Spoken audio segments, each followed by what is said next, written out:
welcome to the Gooner Ramble podcast.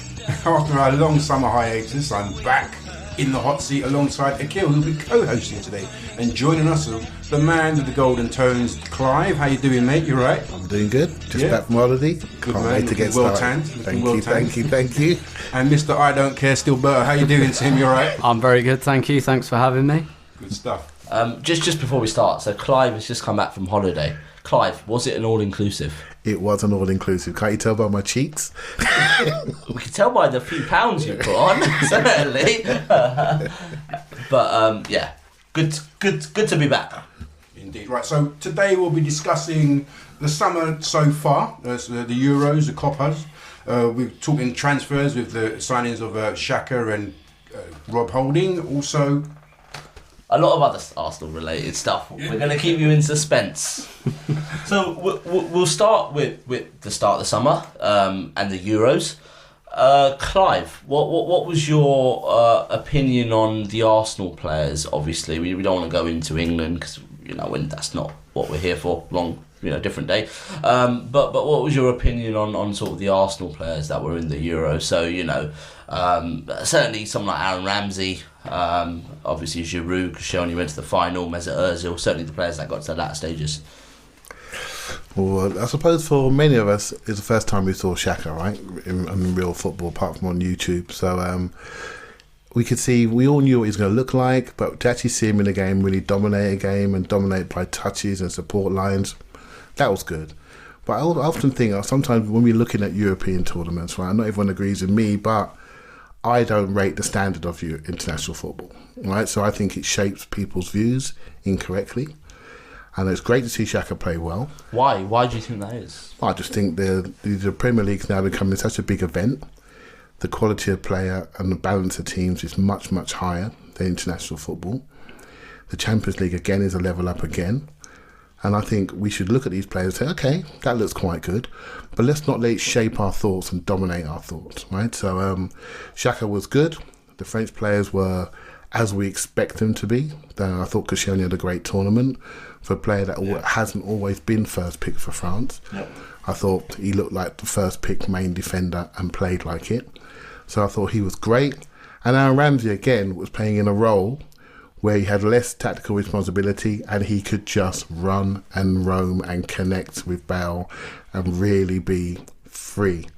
And it suited him, right? So that was the most interesting bit to me. But again, my premise is always the standard of the football is not as high as the football that we are watching every single week.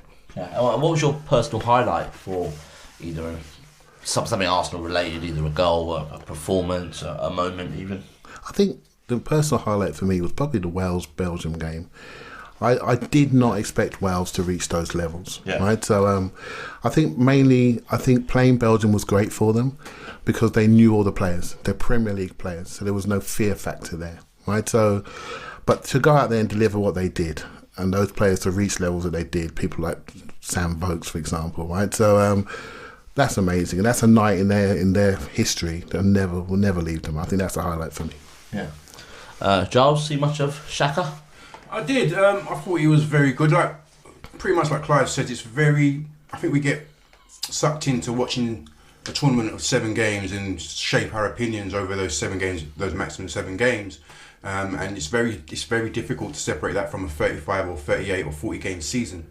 But from what I saw, I was very impressed. I also noticed that Barami was sticking quite close to him, and he was pretty much the legs for Xhaka. So I'm hoping that however we incorporate Xhaka, we need somebody, the distances, as we talk about quite a lot, the distances and the connections, we need that to be right. And whether that's with Ramsey or with El Neni or with Coquelin or whoever, that's got to be right. We need somebody around him. Yeah. And also, obviously, in the summer we had the Copa America. Tim, our sort of resident expert on all things South America, what did you think of the tournament? And obviously, in particularly, Alexis Sanchez, Joel Campbell, Ospina even. The tournament was pretty good. There are a few players who have had long, exhausting seasons and either didn't play very well or didn't play at all. So Lionel Messi was used sparingly in the group stages. Luis Suarez didn't play. Neymar wasn't selected because he's playing at the Olympics, and that did kind of show. And then you had a player like James Rodriguez, who's not playing very much for Real Madrid at the moment, and he had a very good tournament because he looked a bit more rested.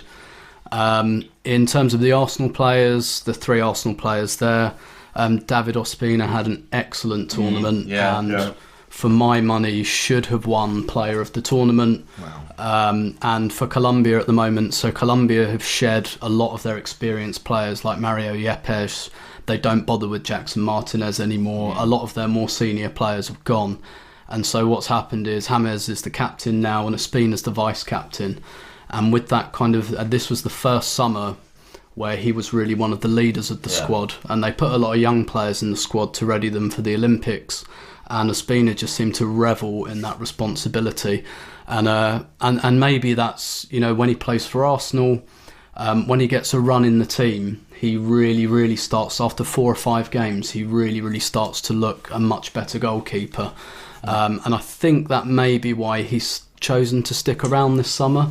I think Cech looks like he takes longer to respond after injuries now, and Ospina actually got a crack at that number 1 spot for a little while up until the West Ham game, and this will have strengthened his case. Joel Campbell, poor tournament. Costa Rica were awful, and he was one of their worst players, but he didn't really play very much. And for Costa Rica, they're a Central American team, so they're guests in the tournament, so they don't really take it very seriously. Right. Alexis and Chile went in a bit of a crisis. Sampaoli, their manager, left. They got a new manager in. He was losing all of his games. They lost to Jamaica in the build-up to the tournament. They lost their first game. Nothing wrong with Jamaica.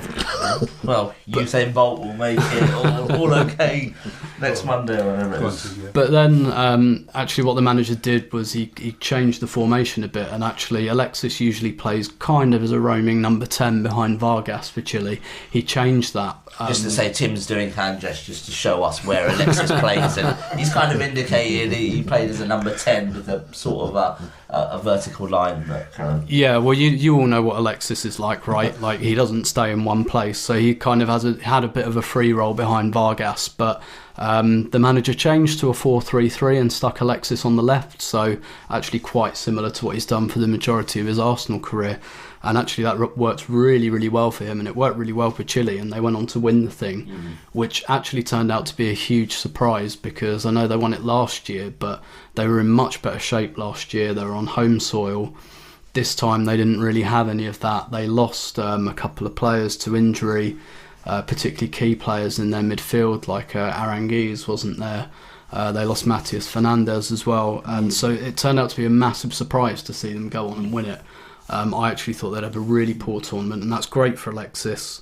The Copa's a shorter tournament. It's 16 teams. There's no extra time until the final, so it finished about 10 days earlier this year than it did last year, so I don't think it will have the same kind of lagging effect it had on Alexis, particularly last year. Yeah, I mean that brings us nicely to sort of pre-season, and we obviously played in France, we went to America, and we've had our recent tour over the weekend.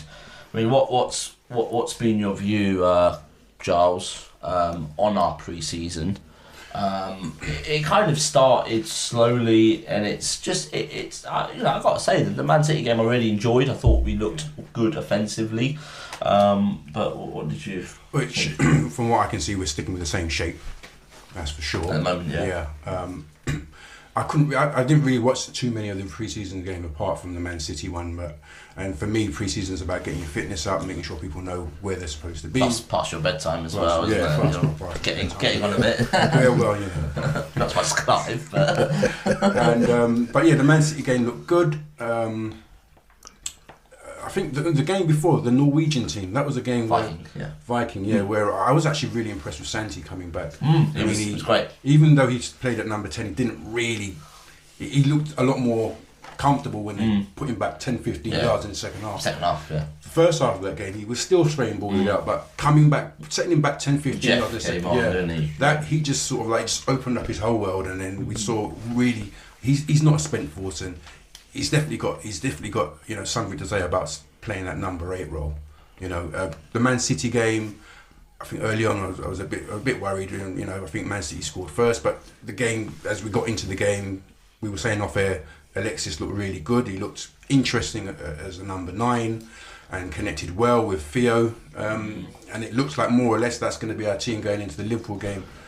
He looked good. Yeah. He looked good. I mean, in that City game, there was obviously the Gabriel injury, which we'll come on to, but there was also a moment in the Iheanacho goal where Gabriel completely, I think it's safe to say, we're not quite sure where he was going. But Clive, I know you're quite a big Gabriel fan, safe to say. Yeah. What's your views on him? And put the injury to one side, but him as a player, how do you think? Where's he going? I think he's struggling a little bit. I think he's struggling mentally, right? Really. I think you have to remember that game was his first pre-season game, and all that happened in the last sort of 10 minutes. I felt it was wrong for him to play 90 minutes in that game. Yeah. I thought when you're tired, I call it dizzy tired, right? When you're a player, you're playing your first game. Trust me, you go dizzy. Everything goes wrong. You start reaching, you start losing your man by a yard. That yard is massive distance when in pre-season, when normally you just stand next to him and just mark him, right? So all these issues on the ball are just down to lack of sharpness, right? Just down to a lack of sharpness. So I think personally, I don't want to give up on him. But I worry about his mental state, funny enough. Yeah. I think mentally he's got a few issues about settling down at Arsenal. I've heard rumours about his wife is not settled very well. Yeah. And I think maybe mentally he's finding it a bit more of a challenge. I think as a footballer, physically, I think he lacks a little bit of what I call upper body strength in the challenge. And I think he's a little bit rash on occasion. But his high points are really high. And I go back to Everton away when he manhandled a player like Lukaku and bossed him. So when I always judge a player, I remember the high moments and think, okay, how do you get there again? And that Everton game was on the back of sort of going to Barca and losing, and our form was very patchy then. So that was one hell of a performance. You're right. Yeah, I like the fact he can play both sides. I think he's going to be a valuable member of the squad. But depending on how we buy at centre back and the age of that centre back, may tell you something about Gabriel's longevity in the club. And if we do buy a Mustafi, for example, who's 24, who's a similar age, similar profile, he's multi-positional across the back line, I think that won't affect the English boys, Holding and Chambers. I think potentially it could affect Gabriel. Yeah. I mean, talking about Rob Holding as well, Tim, what have you thought? I mean, he came in, £2 million. People are, you get the feeling a lot of people are very obsessed with costs. Stones is gone today or tomorrow, depending on when you listen, for the best part of 50 million. Rob Holding came with 2 million. But he doesn't look to me like a £2 million player. He looked very accomplished. He was good on the ball.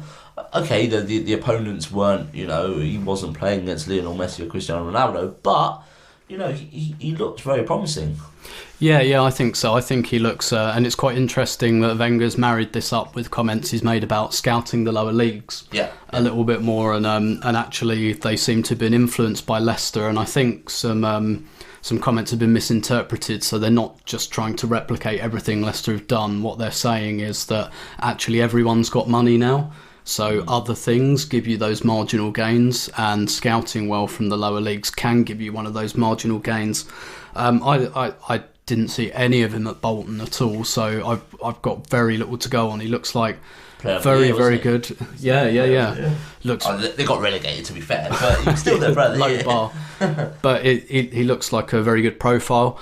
I think it will depend on how we integrate him, because we kind of saw with Callum Chambers, I don't think we've integrated him properly, and actually we've had a lot of promising young centre-backs at Arsenal, going back to Matthew Upson, Philip Senderos, Johan Giroud, and something hasn't quite clicked in their development, and none of them have really developed in the way that we wanted them to, and it looks a little bit like, this signing, I wonder what it means for Callum Chambers, really, and I mean, personally, I'm not ready to give up on him. I really like the look of him, and I wonder what it says about Chambers that he was used so infrequently, and now we've gone for someone of a similar age in the same position. Can I ask you, Tim? Do you think with this additional defender coming in, what do you think that means for Chambers? Do you think Chambers may see time on loan? I think almost certainly. I think that's probably been decided, and it would have been done by now had the apocalypse not ripped through our central defensive options. I could see him going to a Bournemouth or a Watford or something like that for a season, keeping Holding and kind of Holding taking the Chambers role, as it were, for a year. The cups, yeah. But I think you're right. The 2 injuries might have just damaged that. I mean, you could see Chambers perhaps staying until January and then getting at least 5 months maybe elsewhere. But it does seem like he may have to stay just for the numbers. I mean, you're talking about Chambers, but I mean, if Matty Debussy goes, is Chambers then staying anyway, at least till Carl Jenkinson's back, which is a few months away? Well, for me, Callum interviewed one of the Bolton City fans, and he said that Holding can actually cover right back. He's got, Wenger spoke about Chambers last season. He said he hasn't got the turn of pace to play right back. Yeah. Whereas when you look found out Swansea away, didn't exactly. he? If you look at how Holding plays, he's got that turn of pace. He's only 18, 19, of course, or whatever he is young. It's a lot to sort of, I suppose, back up Bellerin. But for me, I would rather see him play as backup right back until Jenkinson comes along, rather than playing Chambers. We're not doing him any favours, I think, playing him at right back. Yeah. And I mean, just thinking ahead to sort of Sunday, and as we're talking about the defence, we've obviously got Gabriel certainly out. It's 6 to 8 weeks seems to be what has been briefed out, which I'm a bit sceptical about. I think there's probably things going on in the background with new players we're trying to buy there. But who starts on Sunday, Clive? I mean, does Monreal come in? Does Chambers and Holding play? Does Debussy potentially play centre-back? See, I would go, I have to go with Koscielny. I think Koscielny will be brought back. I think he can definitely give us an hour. I think it would be wrong to put Holding and Chambers in front of the nation as their first games. I think it'd be wrong. I think for a centre-half to come back after a week training wouldn't be the end of the world. We watched Alexis play after a week's training. He didn't look that bad against Man City. So I think I would go with Koscielny. I think Holding is a really interesting player. I think he has probably more playing experience than Callum Chambers has had on pure games. Yeah. I think you can see that in his mentality. I watched the two of them play on 21s in the summer, and Chambers was the more senior player, but you couldn't tell in those games. I thought Holding was more aggressive, he was quicker. I think Chambers desperately needs some game time because I think he's got one mistake a game and it hurts him. You can see it on his face, he drops his head. He needs some good moments for him to come back to that level, So hopefully we do buy the players and he gets some time to play every single week, for 3 points every Saturday, and I think that'll make a massive difference for him. Yeah. Tim? On Sunday, I would be tempted to go with Nacho Monreal at centre half. Largely because I'm really, really, really, really not a fan of the idea of rushing players back. I think regardless of the position they play in, we've had our fingers burnt on this time and time again. And even if you only play him next week and then give him the week after off, it's very, very disruptive. And I think potentially the domino effect of playing Koscielny on Sunday means that the first 3 months of his season are possibly out of whack. Yeah. I'd also look at who Liverpool tend to play up front. So if I thought Liverpool were going to start Christian Benteke, I would be much more inclined to play Laurent Koscielny, but they don't really. They seem, they'll have Mane, they'll have Firmino. Yeah. And for me, Monreal is an excellent one-on-one defender. We've seen him take on wingers that are good, that have got good pace and good in one-on-one situations. Monreal's actually not that bad in the air, but he's good at getting in front of players as well who look to make runs off of him. So I would be tempted to go with Monreal and play Gibbs at left back. And play Chambers next to him or Holding? Tough one. Yeah, that's a tough. I think that would just come down to what the manager's seen in training. To be honest, personally, I'd probably go with Chambers because I like him, but I don't have as much to go on with Rob Holding. So I think that just comes down to who looks the most ready. Giles? Yeah, Who's going to play on Sunday? I've got to agree with Tim. I mean, I'm siding with Tim here. We don't know much about Holding. At least Chambers knows the system we play. You know, it's a natural right foot. If Nacho comes in, it's a natural left foot. You know, I wouldn't really want to give Holding that sort of debut in that kind of magnitude of a game. But we'll see. It could make his career. It could, or it could break it. We don't know. But yeah, I'm siding with Tim on this. Yeah. One player I do want to talk about is Theo Walcott. He divides opinions, whereas I think actually he used to divide opinions. I think most opinions on him right now are fairly negative. For me, it was that Sheffield Wednesday game in the Carling Cup or Capital One Cup, whatever it's called nowadays, where he came on, got injured. And before that, he played up front. He had that storm against Man United at home, Leicester away. He was playing well. But then the injury happened. He never quite recovered from it. End of the season, he kind of was in and out. I think he totally lost confidence. He was scared to get the ball because he was scared to give the ball away. He wasn't making runs. He was sort of there, but wasn't there. And then obviously pre-season, then the summer happened, and he has been working through the summer. I was lucky enough to go to the Colony as part of a tour, and Theo, Oxlade-Chamberlain, and Carl Jenkinson were the three that were still working. So Walcott has worked this summer. Pre-season, I don't think he did much up till Sunday. I think he was still trying to find his way back. Maybe he's trying to find his way back into the team as well. We had the comments about him playing on the right now, not up front, which he pretty much confirmed, I think, today morning or last night. But he looked all right when he came on against Man City. He actually, he made something happen. I haven't seen Theo receive the ball like that, turn, lay it off, keep making the run and have a confident finish like that in probably 6 months. So I think it's not a question of do we sell him, do we not, because we're not going to sell him and he's not going to leave. So he's here, and I think, we now have to look at how are we going to use him. And so, I'll start with you, Tim. Theo Walcott, where does he fit in? We've got a shortage up front, but he wants to play on the right now. So where does Theo Walcott fit in?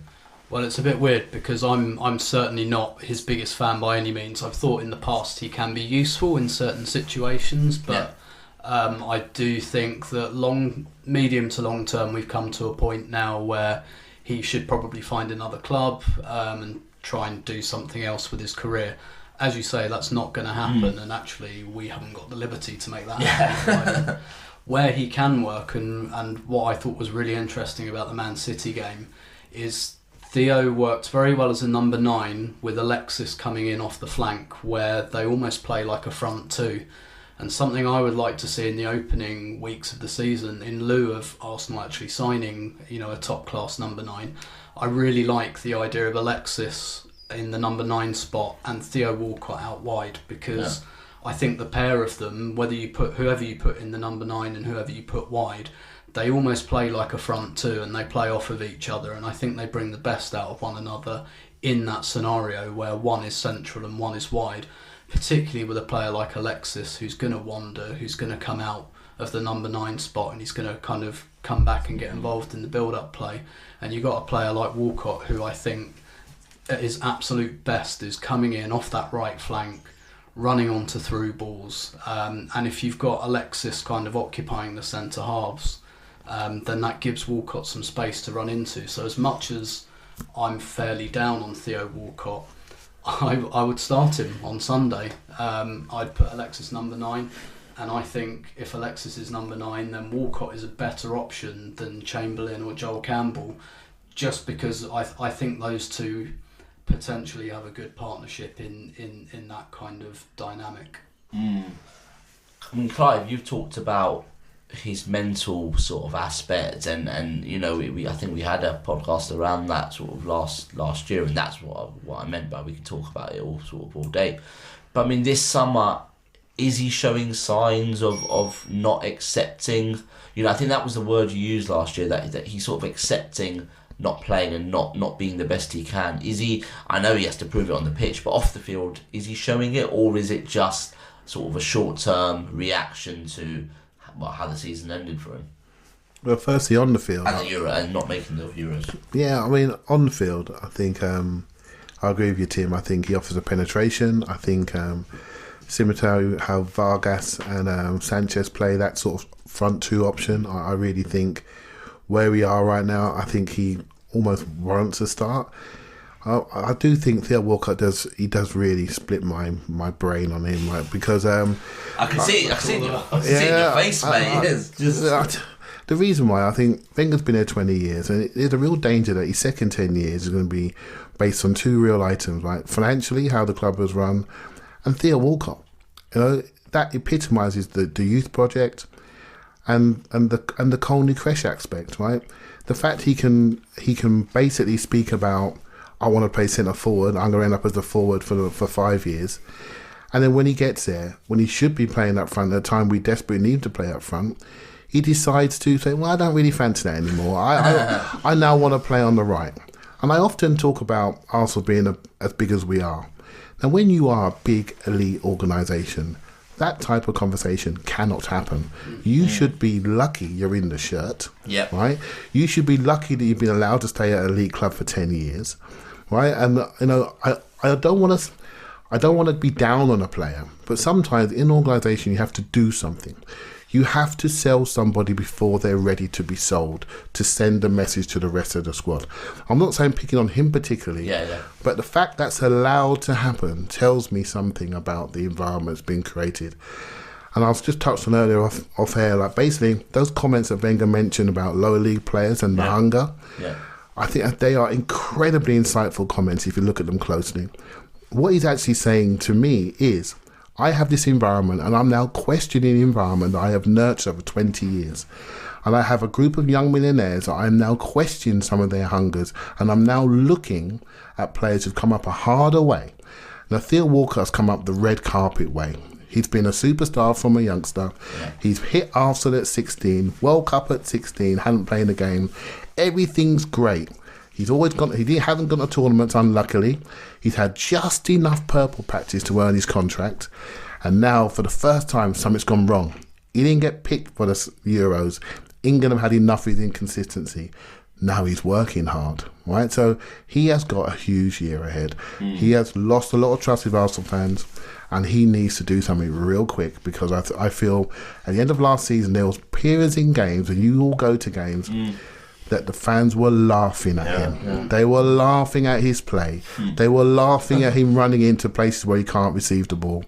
They were literally laughing. And we've seen him now. We know all his moves. He's got a lot to do to get people's trust back. And I think touching on what you said about, Wenger almost like tolerating kind of some of the comments that Walcott's made. And when you look some years ago, Wenger was the master, I think, of getting rid of players before they outstayed their welcome. Think of Thierry Henry. Just Patrick about Vieira, the time his ego. Patrick Vieira messed him around one too many times. Out you go. Freddie Ljungberg. Perez. Out you go. Even totally someone agree. like Eduardo, probably, who Potentially. it was harsh, but it needed to be done. But we were known as great sellers, Tim. Great sellers. We are no longer great sellers. Can I just say one thing about this? Well, I'm going to say a couple of things. I want to start with this. Alan Turing solved the Enigma problem in what? Less than 5 years? 4 years or something like that, right? Less than 4 or 5 years? We're still talking about Theo 10 years down the road. We don't know where his best place is. We don't know when he's going to give us a consistent run of form. Not sure he does. That's It comes back to size of egos. I spoke about international football earlier on. I think international football and his start in international football has not helped his ego at Arsenal. Right? I look at players like even Aaron Ramsey. I think he's a wonderful player for Wales, and he brings that ego back to Arsenal and wants to have the same role. It's not happening. Yeah, mate. he just does enough. He does enough to get the contract, but is he doing enough to be great? The question has to be asked. You have to pose the question to him: are you prepared to do enough to be great now?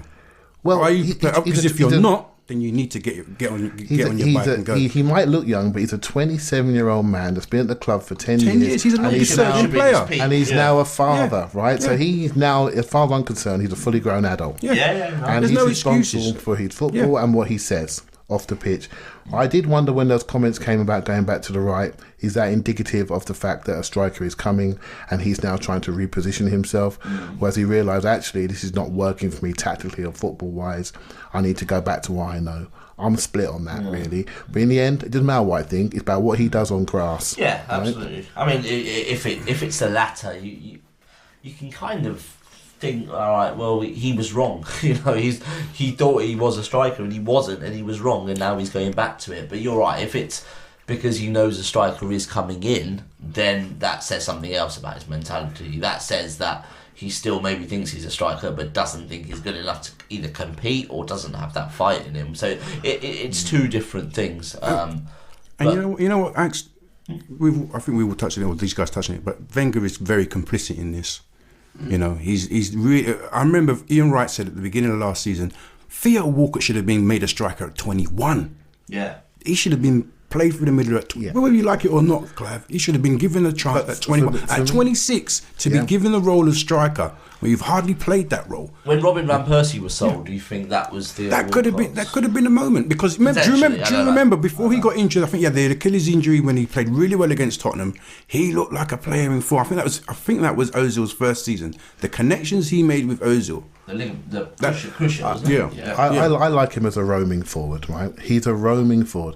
What he does, when he's slightly wider, he creates races. He creates races from a deeper position. Yeah. When he's always up against centre-backs already, he's in situations where his body's not even facing the goal. He's always been an out-to-win player. And he can't change his muscle memory. He can't change it, right? So, for me, it's lack of intelligence to say I want to play up front. He saw himself as a Michael Owen, but we don't play two up front. We don't play two up front. So you need to think, well, actually, I can score from the wide. I'm scoring 16 goals in one season from wide position. Why do I want to change, right? Okay, so that's a lack of football intelligence. I agree with you, Clive. But let me take you to one point that Wenger made last week. He said that defensively, Theo doesn't seem to have the capabilities to play on the right. That's when he said that he's going to play up front, right? I also think with Hector Bellerin, he's also very reluctant. You made a point last season about Wenger not really liking Walcott ahead of Bellerin because he doesn't protect him. Yeah. You know, so there's a problem there. Hector's a young right back. He's his second full year. And Hector's here to stay. And Hector's exactly. You know. As long as he continues. For me, Theo hasn't developed since we let go of Sagna, because Sagna covered a lot of his sins going back. Yeah. He allowed him to play up front on that right hand side, and he had Van Persie who moved like a shadow boxer in the box. Any kind of cross in there, Van Persie was more than likely to get it. You know, so those two players leaving the club, he really hasn't developed. Okay, I'll come back on that, right? For all the criticism I give him, our highest levels we have reached in the last year or so has been when he's played. Yeah. The cup final against Villa, the level of football was amazing. The Man United game, that first 20 minutes, those levels, Leicester away, those levels, have we ever reached those levels with Giroud? Let's be honest. Those levels are sensational. The but we've rotation, also seen some the lows movement. last season. That's why, in our minds, we want to criticise him. But that level that he has reached really makes us think, can we give him one more go? Do you know what I mean? What those three games you mentioned, Aston Villa Cup final, Leicester City away, Manchester United, how many goals did Alexis Sanchez score in all of those? Exactly. 6 in those 3 games, and that's what I'm talking about. That's your point up. Yeah. Do you think, forget defensively, but offensively, someone like Granit Xhaka, who can obviously, spot a pass, can spray the ball out wide, can he help someone like Theo Walcott? Playing that wide, obviously. Yeah, I mean, you're talking about a DM that we've got now that breaks line, his passing breaks line. I mean, there's a whole new phenomenon about packing. And he was, I think, after Xabi Alonso in the Bundesliga, he was the second best at vertical passing. You've got someone like Ozil, who's a space interpreter. These guys will definitely help someone like Theo if we're going to continue with him on the right. You know, these are the kind of guys, these are the kind of players that should help his game. It's up to Theo, really. For me, it's up to Theo to grab the nettle. I mean, pre-season is usually when you try things, and I think Bellerin was playing second half, wasn't he? He came on. No, did he start? Bellerin started, yeah. Was he still on? Was he on for a bit? He came off for last 10. To boot. Yeah, so he played a little bit with Theo, so that perhaps indicates a shift, I don't know. I think left hand side there was a trial between Iwobi and Oxlade-Chamberlain on the left. They had half a game each, to sort of have a look at that. Yeah. And I think Oxlade-Chamberlain has done a great pre-season on the right. I don't think there's any issues if he played on the right, but I do think that if they are going to play Alexis centre forward, Theo might get the nod for a home game. I think he might get it. Yeah, I agree with that. Okay, so let's move on to transfers, or potential transfers. We've touched on Mustafi and what that could entail. Up front is another big question mark. Whether it's going to be a forward, a wide forward, is it going to be Mahrez? There was talk of Draxler beforehand. Where do you see this going? Are we going to do it soon, or do you think it's going to go right to the death? Jim White, deadline day, some sort of Danny Welbeck transfer. What do you reckon, Tim? I'm going to start with you, Tim, and then go to Clive. I think it might go to the wire, yes, because of the defender might have jumped the queue a little bit. And it's certainly a bigger priority. Yeah. Tonight, isn't it? In the short term, and Arsenal don't seem to be good at doing 2 or 3 transfers at once. Remind you, a few deadline days ago we signed 5. Okay, Andre Santos and Park were 2 of them, and 1 was a loan. But yeah, exactly, and we all saw how that turned out. Yeah. So I always thought that the striker would come in the last week of the window, right from the last day of the last season, because the market. That I thought there'd be a lot of poker going on there, and the market's so difficult. I think we need a wide forward and a striker. I really do. I think we need both.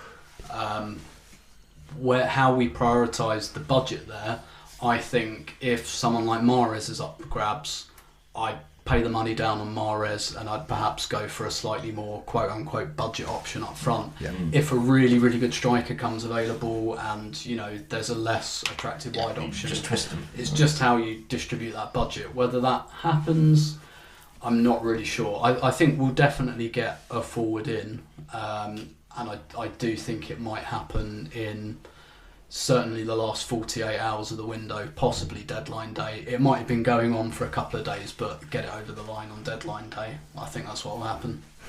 Yeah, well, Mahrez, if you look at, we're talking the day when Manchester United have re-signed Pogba, right? When you look at them, you look at Mourinho, how he buys players, he always buys what I call spinal players, and then he adds around that. And you look at Pogba, you think, I can see a Man United identity there.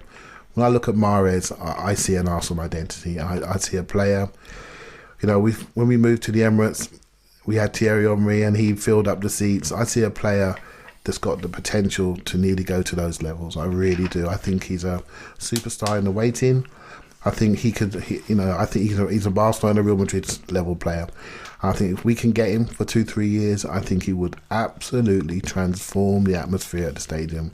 We really need that. We've seen a lot of passing patterns, a lot of nice peripheral play. We need someone to get people off their seats, right? And I think he's a special player, and he's player of the year, right? 16 goals, player of the year. Why wouldn't you want him? Under 50 million, 40 plus? I'd love to see that happen. I agree 100%, Tim. I think I'd rather, if we did get him, I do see a budget option up front or a younger option up front. Long as he fits the profile of a centre forward that can play as a lone centre forward, I'm fine by that. It's coming to you. What do you reckon, mate? I think Tim's got a slightly more interesting point, actually. Well, yeah, I think Mahrez will happen. I'm predicting that now. I do think that Arsenal will sign Mahrez. People are tweeting right this second, by the way, that at Stillman thinks. And I'll say I've got absolutely no privileged information whatsoever. They've just deleted it. I do think that's one we're going to push over the line. I think there's just a little bit of noise around that makes me think. I think the player wants it. Yeah. And that's what makes me think it might happen. I don't think Leicester will let it happen until after we play them. Which is what, the 20th of August? We go to Leicester. Yeah, I think that's when the noise will start, because maybe there will be a decision about whether they play him or not. Yeah. Maybe they'll play him, and whichever way you slice it, if he's man of the match and he tears us apart, or if he just plays like he doesn't want to be there. Yeah. That might... Either way, there can be... snowball, and I think Mahrez might happen in the last... It might be the one that we get over the line on deadline day. But I see that happening, and I totally agree with Clive. I really hope we're on the case, because I think he's a brilliant player and he's tailor-made for us, and it's something we haven't got that we need. Axe, 3 players or 2 players? You know what? I've probably changed my mind on this. End of last season. Sorry, I wanted that midfielder, Xhaka, tick, great. I wanted a striker, which I think every single Arsenal fan wants, apart from probably Woz, who loves Giroud. But generally every Arsenal fan wants a striker. And I thought centre back as well, because I wanted a centre back to come in ready made to play alongside Laurent Koscielny, chuck Mertesacker as the sort of backup along with Gabriel, and then go in loan Callum Chambers. Obviously Rob Holding's come in, which was an opportunity, which I'm glad we took it. I think he's got all the potential to be really good, but I still obviously think a centre back needs to come in. So that's still 2. Do we need the third? Probably 2 years ago, I probably would have said no, and I would have thought no. Put that faith in Theo Walcott, put it in Alex Oxlade-Chamberlain, put it in Alex Iwobi. Someone like Alex Iwobi from come up the ranks is stuff that people like us dream about. That's what football's about. You saw Marcus Rashford last season came through. Manchester United fans absolutely loved him, and they were having problems up front. They had an injury crisis, so they were kind of desperate. But look at the love he got, and Alex Iwobi got that same sort of love. We saw him at the new camp. It took me about half an hour to work out he was playing, to be honest, because we were so high up, but and wet. But it was that sort of that passion at Everton. That it was that when Iwobi had it, was exciting. So 2 years ago, I probably would have said no, but I just think we're at a time where every single team is strengthening now. Players like Walcott, players like Chamberlain have had chances. No doubt they'll probably get another one this season, but they've had their, they've had a couple of chances now. I think now it is time to kind of go, that sort of we go again, but we really need to go. And I think with Manchester United, Man City, I think Chelsea will still do a bit more business.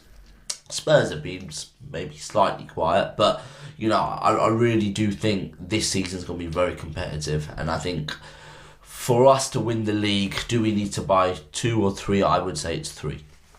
Yeah, I agree. I'd hope they want 3. I'm just worried that we always seem to make the road to prosperity that much more difficult than it should be. I know people say that towards the deadline is when most of the business is done, wheels turn and whatnot, but I know we got Welbeck and Ozil in previous years were at the end. Last year we didn't. I think we tried to get Benzema, or apparently I heard that we tried to get Benzema over the line, but it wasn't happening. I'm not confident we're going to get 3 players. I think it's going to be a CB and one of either a wing forward or a forward. That's my gut feeling. I want it to be. I want to be wrong, but that's my gut. feeling. It can equally go wrong. I think of 2 deadline day or sort of last sort of few day moves. Mesut Ozil obviously brilliant, but we had Mario Götze bid I think a couple of days before the deadline, rejected, and that was I think something Arsenal thought they could perhaps do some business with. So it's a major risk leaving it to the last day, but then at the same time you could get a player pop up, but you would hope there's work in the background. We don't know, right? And we don't know. And what we're really saying is we don't actually trust the club to do it, right? That's what we're really saying. We're just not sure, right? Yeah. So, and there's a lack of trust, and that lack of trust is bubbling and bubbling and bubbling. And we've got our first league game on Sunday, and it could go wrong. And if it goes wrong, all this bubbling will explode, right? Similar to the Aston Villa game a couple of years ago, right? So I think we need to see the club deliver to develop the trust between the fans and the club. I think what we're seeing in the newspapers is lots of new managers around us developing new relationships with their clubs and with their fans, and we're feeling a little bit left out, that we're not buying well, and we're not really selling people well. I think I keep talking about that, but the squad is very large in certain areas. Debussy, Ospina, Campbell, we thought they were all off, but they're all still here. They're all still here, so we're not selling well. Yeah. So we're not creating a trust, right? So Arsenal, when they're doing business on our behalf, they're not developing that trust. However, when they want to do business with us as fans to extract money from us, they are superb at doing that. And that trust is broken, and they need to repay us back and say, okay, yes, we can get money from you. Yes, we in that shop is absolutely packed. Yes, we know how to price you into the ground. We know how to keep you into the ground, spending money on food and drink. But actually, when it comes to spending money to give you the product, the beer's not all that, by the way. We're not. I'll seriously won't bother. When it comes to spending money to give you the product that you deserve, maybe we're not quite as slick at that. Well, that's wearing really, really thin with a lot of people. What do you guys think of, before we turn to another subject, what do you think of Wenger's comments about treating the money like his own? I remember last year Matt Scott said that Arsenal can be recklessly prudent. Is there a link between those two? I think they Arsenal have a reputation in the game, right? I know this for a fact. If you talk to people in the game, agents, chief executives, people in the game, we are a nightmare club to deal with, right? We will not develop sinister relationships with Raiolas like Man United have done to buy all their, but we won't do that, right? We will not have those single relationships. We've been burned by certain agents in the past. We won't do it again. So we have a reputation for not being very transparent in how we do deals. I think me and Tim, we spoke about this offline, that basically, is that a tactic to be very opaque, to create mystery, to create different messages so we can get the best value? Well, if it is, I'm not sure it's working. No. Everyone knows the Premier League's got money, don't they? Everyone knows it's just not working, right? So why do we need to be so contrary, right? Why can't we just do what we need to do? We have developed these resources. Why don't we quite just use them when we have situations like we have right now? And in 2-3 days' time, we may have that centre back, right? So, but we need to execute. The things that gives me hope, funny enough, is Nacho Monreal. Remember we needed to buy him? Yeah. He appeared from nowhere, right? And it. Suddenly, bang, he's in. Price paid. That's a bit lively, that price.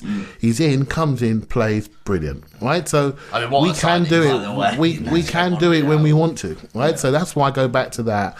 When we want to, we can. It's just that we seem a little bit hesitant. Yeah, I mean, it's something that always gets me is, I understand negotiating. I understand sort of you don't want to pay more than you have to, and you can go to a foreign country and you're shopping. You're gonna start with a low starting bid. The owner's going to come back, or the seller's going to come back with a slightly higher bid. You're gonna keep going, hopefully, if you want the player. But what does seem to happen with Arsenal sometimes, I think Johan Cabaye is the example I tend to use, that we went in, at about approximately 10 million, so the rumours, so the media tell me, and then it was kind of rejected, which I think we knew it would be. But then we kind of didn't go back, which I find that quite bizarre. I totally get going into Lacazette at 29 million, thinking, okay, well, Leon want 50, but if we go in, we could probably get him for 35 potentially. But they're not going back at all. What is that strategy? What I as a business person, I just don't get it. Could it be? I mean, buying players is like buying houses. The whole art of negotiating seems like buying houses. You don't go in with the, as you said, Tim, on Twitter. You don't go and pay the asking price. You go with a lower bid.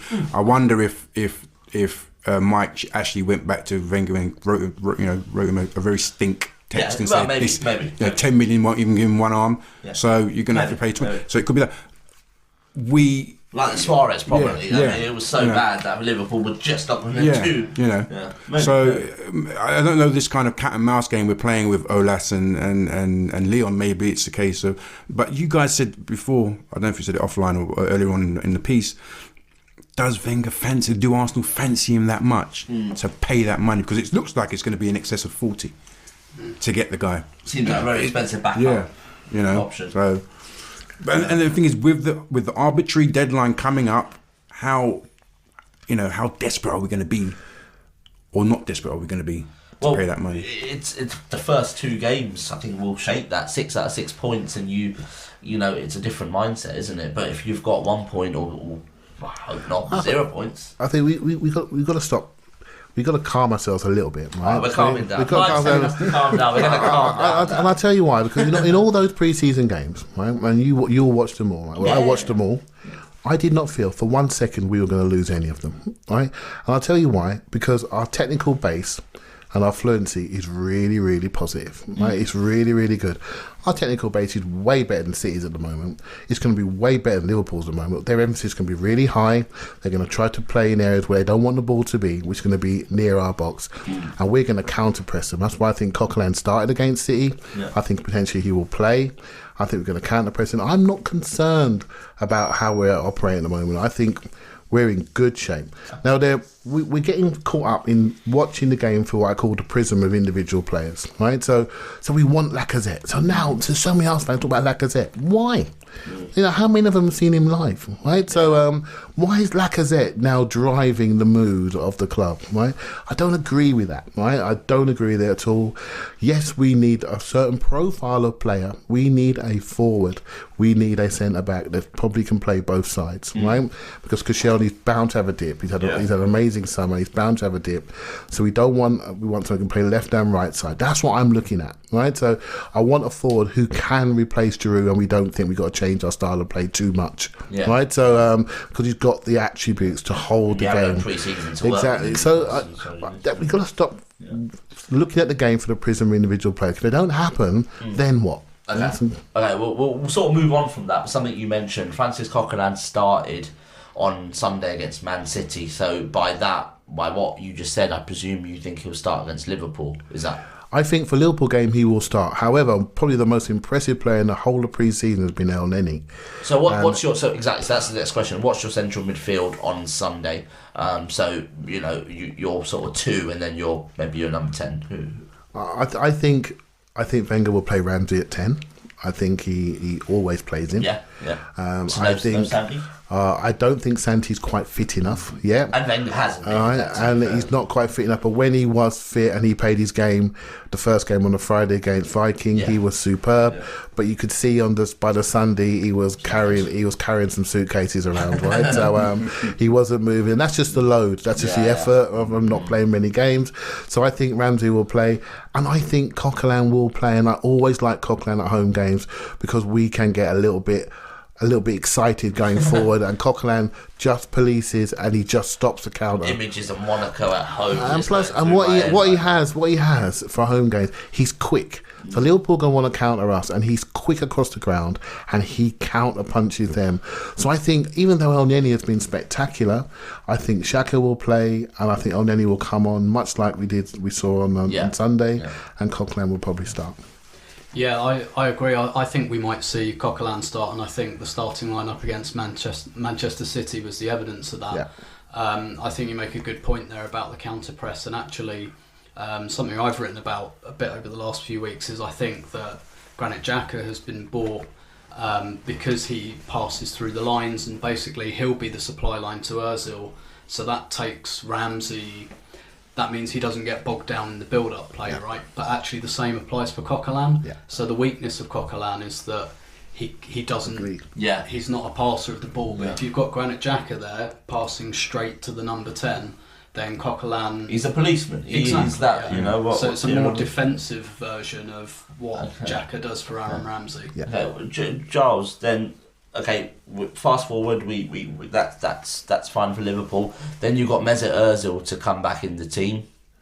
Presumably he'll play as a number 10 where he played last year. There has been a few people that say maybe try him wide, but I remember talking to Adrian Clark once who said you as a player, once you've had a great season somewhere, you don't want to move, and Mesut Ozil won't want to move. So then what? Then suddenly Aaron Ramsey's then not number 10. Then what happens? You're talking about the Leicester game? I'm talking about just going forward. Going forward when Mesut Ozil's fit. Well, yeah, Mesut plays number 10, no doubt. Where do you play Ramsey? Or do you play Ramsey? Or do you play? Is the question. I mean, this is going to be. I mean, it's been going on since last year. It's going to be even more polarised this season. Because there's a position taken by Xhaka. And nobody has the answer. Nobody.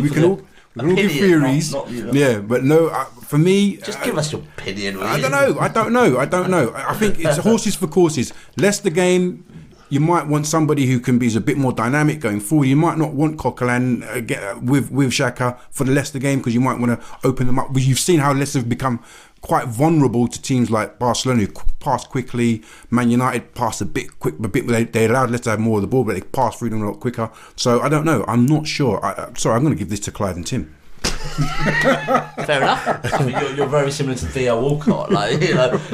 No, I think we have to get comfortable with something, right? We have got options, and we have got so many options in the middle of the pitch, in attacking midfield and now defensive midfield. So we can see it online everywhere. We're trying to pick our team. I'm just laughing, right? Because every game is different. So we're talking about Liverpool. Coquelin might be great for Liverpool at home, right? But for Leicester away, El Neni and Xhaka might be perfect for that. Yeah. Physicality, control, possession. So we've got to get comfortable with the options that we have, and that some of our favourite players may not play every single week. It comes back to watching the game through the prism of individual players. We've got to stop doing that. Look at the game that's in front of us. We have the options. Imagine not having the options, right? That's the challenge. That's the worst thing of all, not having the options. My worry is Wenger going to be able to do the rotation thing correctly, pick the right solution for the right game? Well, I wouldn't play devil's advocate there. Arsene Wenger has won 3 Premiership titles. Arsene Wenger played, Petit Vieira, Gilberto, and then 2002 there was probably a little bit of rotation there because Parlour was in there, Edu I think was in there at times, so there was a little bit there. But generally, Arsene Wenger's always won the league with his 2, kind of playing week in, week out. Does that have to change? Can he change? I think you're right, and I think if you look at when we've gone close, for example, 2010-11, Flamini. It was 7-8, Flamini, Fabregas. 10-11, where we were quite good until about March or April. Song and Wilshere with Fabregas ahead. 13-14, when we went top of the league, it was Arteta Ramsey with Ozil ahead. But I think that Wenger has been trying to move away from that since Van Persie went, trying to get away from relying too much on individuals. And I think Van Persie was part of that. I think losing Aaron Ramsey in 2013-14 was part of that, because once he went, everything, it was like Jenga, it all fell apart. And if you look at the midfield options we've got now, we have got every single type of central midfielder that you could think of, and I completely agree with Clive, and I think he's done that on purpose. Arsene, and I think that what he's got in his mind is exactly that: horses for courses. Who are we playing? What does it require? Because one of Wenger's weaknesses as a manager, I think, is rotation. Yeah, agreed, Tim. When he's got his first 11, great. In fact, when he's got an injury crisis and he's got no choice, great. He struggles when he's got too much choice.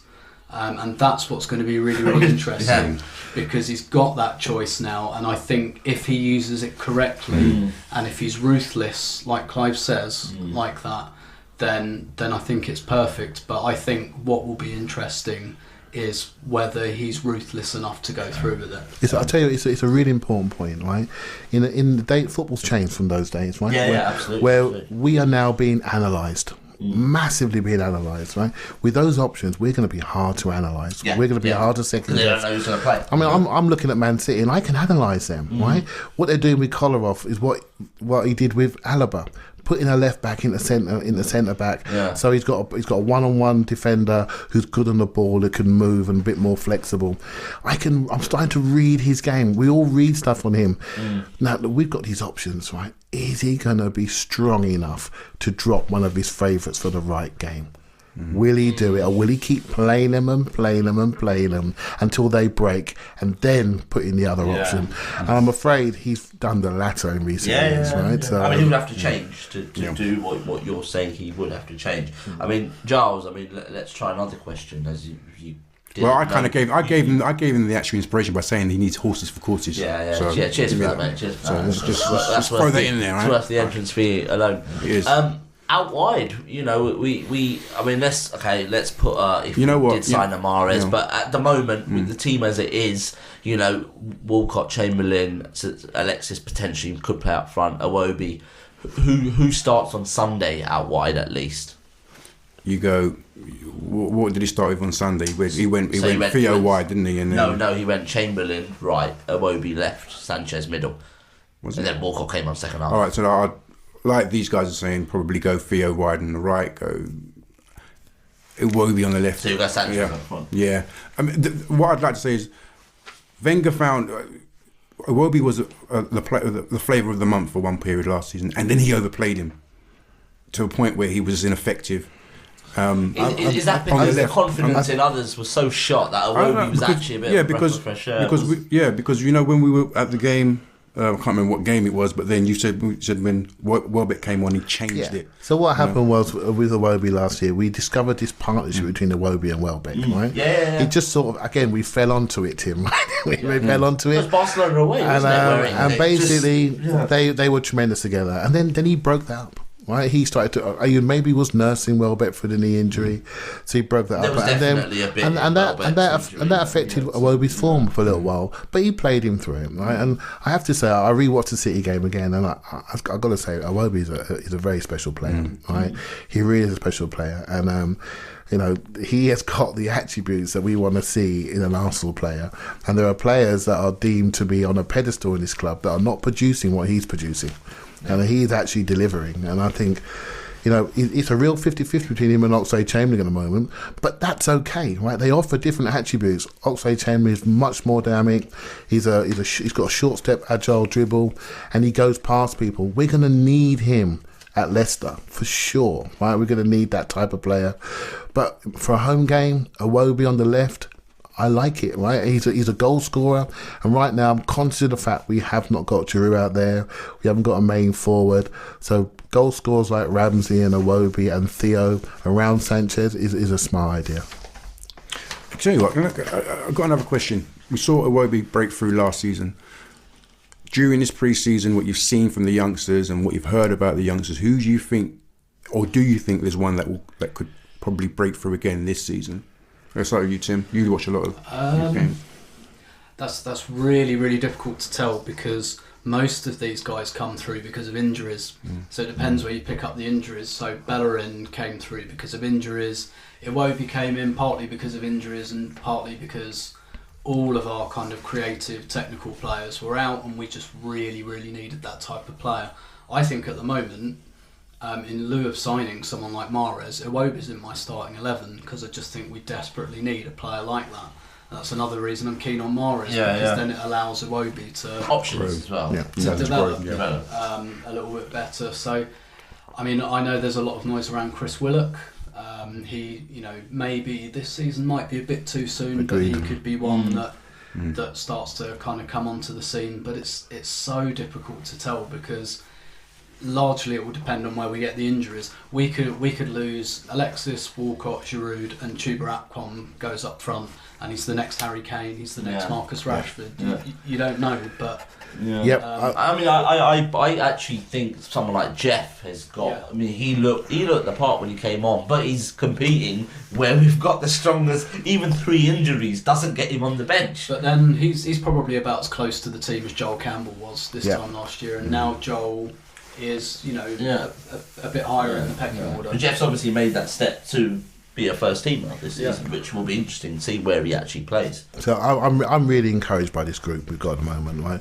We've seen lots of Carling Cup games and we've seen some exciting youngsters, but this group I really like, and why I like them is their physicality.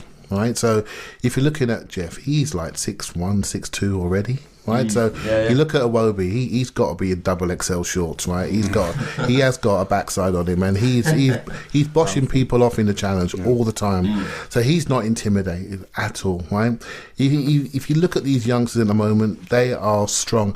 And there's one player that I've just been looking at in the Olympics, and that's Serge Gnabry, right? So. And again, he's somebody that he had a knee injury, had a cruciate. He lost a year. He went to West Brom and he put on weight. Right? He was just heavy, right? And suddenly now he's got himself fitter. I watched these couple of his games and he's working back. He's up and down, and his speed looks tremendous, right? And I tell you what, I just got a sneaky feeling for him. I think he's a forward. He's dynamic. and he could be something really special, right? So I'm looking at this group we have at the moment, and Willock, I agree with you, Tim. He's the superstar. He's the one. I think his body structure is a little bit behind some of the others, so he's a year away. But when he comes in, that's it. Yeah. He's going to stay in, and he's going to be that good. But Gnabry, watch out for him. Yeah. I think if we look after him contract-wise, he could really push into this group. He's lost 2 years because of that ACL. Yeah, definitely. It's taken that long to get back. All right, just, we've got about a minute or two before we get kicked out of here. So just very quickly, the Arsenal captaincy still hasn't been announced. I mean, it was rumoured to be per Mertesacker, but has the injury affected the thinking? Why has there not been an announcement? And today, actually, Arsenal tweeted, I think, about the actual captaincy, who we think should be captain, which I found bizarre as someone who works in social media and comms. I thought that's a bizarre thing to ask, because that's something that either the club don't think is important, which you could maybe argue they don't, but it's a strange, because that's kind of something important. So just in obviously name the player and just 20 seconds why you think they should be captain. Right, I think he might give it to Laurent Koscielny. I don't think Arsene Wenger thinks it's important. I don't think it's important. I really don't care who calls the coin toss. I want leaders. I don't care who wears the armband. I don't think Arsene Wenger really does. I think he might give it to Koscielny. Okay. You have a spine. You've got different leaders, throughout the team. I agree with Tim. I wouldn't be surprised if it goes to Koscielny. Yeah, Koscielny or Czech, right? So you pick players that are more likely to be there most weeks, right? So that's not what Arsenal do. and they don't do it historically, but if I'm picking it, I'm looking at those two. They are the senior pros in the back. Also, the game's changed again. We're in squads of 25 plus, right? So why are we looking for one person to play every single game and be the skipper? Yeah. It's not going to happen. I don't know who's going to get it, but I have a funny feeling it's still going to be Mertesacker. I actually think it could be still Mertesacker. And one thing about captains, I mean, when there's a Tony Adams documentary on Sky. It was from about a year ago or two, maybe, but it was on again. And Lee Dixon said something that when Wenger came, Tony Adams was his perfect captain. And you look at it now, where we're saying captains perhaps don't matter. Mr. Arsene Wenger certainly doesn't think maybe captains matter, but at that time, obviously he did, and then Patrick Vieira took the captaincy, and I just think that's something that's changed. It really has changed, and I don't really have a point to this, but it was just that bit that maybe as a manager gets sort of if they're at the same club a while, that captaincy can kind of disappear, because that captain's normally the link between the players and the manager, and that's what Tony Adams was. The famous example of that stretching, and he kind of got rid of it because Adams went to talk to him. But now maybe that link, there doesn't need to be one. Maybe Freddie Ljungberg's going to be that link. Maybe so. Just finally, the NCU and Q&A that we all went to, and when Jamie Vardy signed for Arsenal? Yeah, that one. And Lee Dixon made a really salient point about looking at the leaders, or the lack of them, in the team. When the heads go down, who do they look to? And there wasn't really that many. Yeah. I mean, I don't know what goes on in the training ground, but when I look on a match day, I don't see Koscielny. I didn't see Koscielny talking, coaxing Gabriel through a game. You don't see too many leaders, because that's what he's talking about, the intangibles. You talk about talent. I think Graham Finney said something recently on the Sky preview about that we're a team of son-in-laws, right? And that's more important than who has the armband, right? Fixing that is the key thing. And I've seen a little bit more togetherness pre-season. A little bit more solidity. I've just felt it, right? I don't know if it's... You shouldn't look too much at pre-season. It should be about fitness. But I've looked at all those games, and I've just... I can see a focus there, and I'm really confident about the game on Sunday. And with someone who's a leader, Alexis Sanchez, when he was playing up front, he quickly spotted that Guardiola's doing his thing, where he has his two centre backs wide and the keeper has it. What was Alexis doing? He was urging his teammates to press. He did that at Bayern Munich at home as well. Yeah, he did because he knows what Guardiola. He's played. Has he played under him? Yeah, he has. He knows what Guardiola's about, and he was a real leader. he was getting Oxlade-Chamberlain, Iwobi and Walcott later. Just absolutely He is pressed. a leader, and that's what I mean You need about more of those. not caring about the captaincy. It's about Yeah. leadership, and I think Granit Xhaka was an attempt to partially fix that. Yeah. Going for Jamie Vardy was Yeah. an attempt at that. But one of the things that Lee Dixon said that really opened my eyes actually at that Q&A, he said, I look at the Arsenal boys and I don't doubt that they will get on and that they're all friends, but you don't need to be friends. And he said, actually, there are guys from the teams I played in, don't talk to them, didn't like them, but we fought, and actually, but that was a good professional friction, and I don't see that. Did work for Gallas and Toure, much. Then it goes too far. Yeah. All right. I think this is a good point to wrap it up. I want to thank our special guest Tim for coming in and joining us today. My pleasure. Thanks for having me. No problem. And Akhil for setting this all up. Yeah, no problem at all. And also Clive for flying in, touching down from his jet set lifestyle. Thank you very much. Enjoyed it.